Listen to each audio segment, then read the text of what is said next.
চাই মহিউদ্দিন হালদার, আপনার কাছে কি মনে হয় যে এই সমাধানটা কিভাবে সম্ভব? আপনি নির্বাচিত হলে কি করবেন? এটা একটা গুরুত্বপূর্ণ প্রশ্ন। সেটা হচ্ছে ধরেন আন্ডারপাস হবে এটা আমরা জানি, ওভারপাস হবে এটা আমরা জানি, কিন্তু কিভাবে হবে এটা আসলে আমরা কেউ জানি না।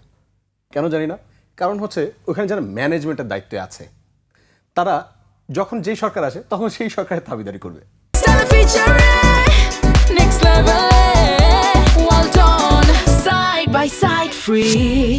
এটাই হচ্ছে তাদের নেচার, এটা সত্য, অস্বীকার করার কোনো সুযোগ নাই। আগামীতে করবেন, আপনি আসলে আপনার দাবিদারি করবেন না তারা? আসবে মানে তারা এমনভাবে সেট আপ করে দিব যাতে হচ্ছে জনগণের দাবিদারি করতে তারা বাধ্য হয়।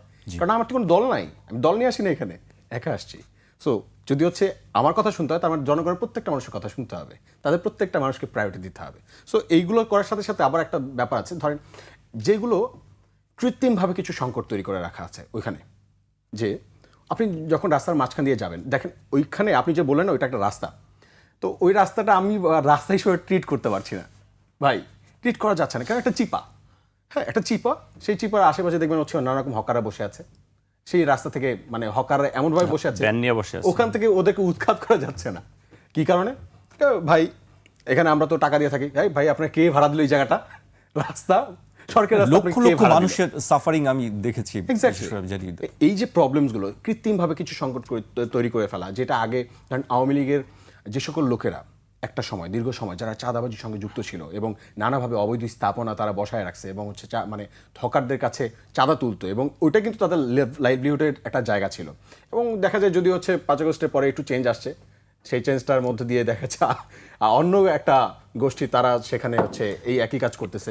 কিন্তু আবার দেখা যাচ্ছে যে এই ওভারপাস আন্ডারপাসের যে বিষয়গুলো, এই ব্যাপারে এই যে সংস্কারের নামে এতদিন যাবত আমরা যেটা দেখলাম আর কি, সেখানে আমরা আসলে একটু হতাশ হয়েছি। সো দীর্ঘদিন যাবত মানুষ এখানে সাফার করতেছে।